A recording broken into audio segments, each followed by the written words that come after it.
వినియోగదారులకు వేగంగా నాణ్యమైన సేవలు అందిస్తేనే ఆ సంస్థ సక్సెస్ అవుతుంది.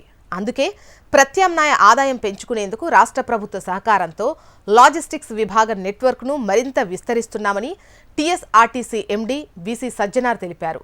వినియోగదారులకు వేగవంతమైన సేవలందించేందుకు త్వరలోనే ఈ పార్సిళ్లను ఇంటి వద్దనే పికప్ డెలివరీ చేస్తామని ఆయన తెలిపారు. హైదరాబాద్లోని దిల్సుఖ్ నగర్ బస్ స్టేషన్ ప్రాంగణంలో నిన్న నూతనంగా ఏర్పాటు చేసిన లాజిస్టిక్స్ మోడల్ కౌంటర్ను సంస్థ ఎండీ వీసీ సజ్జనార్ ప్రారంభించారు. ఈ కొత్త కౌంటర్లో ఒక పార్సిల్ను బుక్ చేసి రసీదును వినియోగదారుడికి ఆయన అందజేశారు. ఆ తర్వాత లాజిస్టిక్స్ విభాగ కొత్త లోగో బ్రోచర్ను ఆర్టీసీ ఉన్నతాధికారులతో కలిసి ఆవిష్కరించారు. పార్సిళ్ల హోమ్ పికప్ డెలివరీ కోసం వినియోగించే కొత్త వాహనాన్ని జెండా ఊపి ప్రారంభించారు.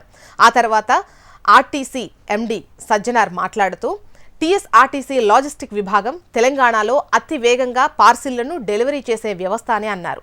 ప్రతిరోజు సగటున 15,000 పార్సిల్స్ను బట్వాడా చేస్తున్నామని తెలిపారు. ఈ ఆర్థిక సంవత్సరంలో 60 లక్షల పార్సిల్స్ను టీఎస్ఆర్టీసీ బస్సుల్లో రవాణా చేశామని తెలిపారు. ఆ పార్సిళ్ల రవాణా వల్ల టీఎస్ఆర్టీసీకి సుమారు 120 కోట్ల రెవెన్యూ వచ్చిందని వెల్లడించారు.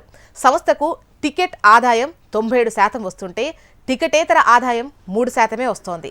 ప్రత్యామ్నాయ ఆదాయాన్ని పెంచుకోవాలని నిర్ణయించిన సంస్థ ప్రైవేటు మార్కెట్కు దీటుగా లాజిస్టిక్స్ విభాగాన్ని బలోపేతం చేస్తోంది. అందులో భాగంగానే దిల్సుఖ్ నగర్ బస్ స్టేషన్ ప్రాంగణంలో మోడల్ కౌంటర్ను ప్రారంభించారు.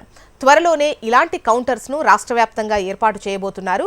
లాజిస్టిక్స్ విభాగ విస్తరణతో పాటు పెట్రోల్ బంకుల ఏర్పాటు, జీవా వాటర్ బాటిళ్లను అందుబాటులోకి తీసుకురావడం, బస్ స్టేషన్లలో స్టాళ్లను యాజమాన్యం నిర్వహిస్తోంది.